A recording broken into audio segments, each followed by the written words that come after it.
बोला बोला वैष्णो देवी मैया की।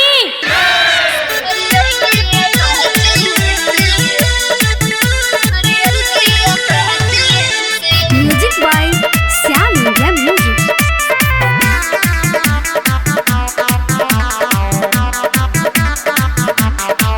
नवरात्र में घरे नया साली मिली छुट्टी न साच हम कहतानी।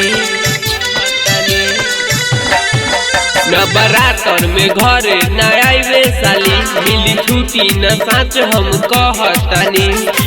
कलसा मंगाई लीह चौका पुराई लीह कह दिह दीदिया बाची से। जिजया बहन मेला घुमा दिह हरियर की अपहसी से। जिजया बहन मेला घुमा दिह हरियर की अपहसी से। म्यूजिक बाय चंदन सलहा। प्रेम से बोली अंबिका भवानी की। बात मान साली न ऐसे जिद कर हो, खुशी के दिन हवे फोन पर न बनी बात के बनावा हो, घर जल्दी से आवा हो। बात मान साली न ऐसे जिद कर हो, खुशी के दिन हवे फोन पर न बनी बात के बनावा हो, घर जल्दी से आवा हो। कैसे बताई हम बोरकल भइल कम जाए नहीं दिए हमके रांची से। जिजया बहन मेला घुमा दिह हरियर की अपाची से।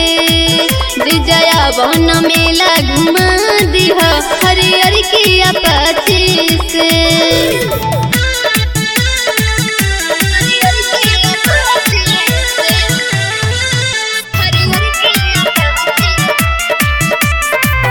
प्रेम से बोली मैया अंबिका भवानी की। भक्ति में लीनी है हम दबानी हो, घर चलिए तिहाली कब से चाहतानी। भारी लागल पंडाल जीजा हो, ले लो टिकट तत्काल जीजा हो।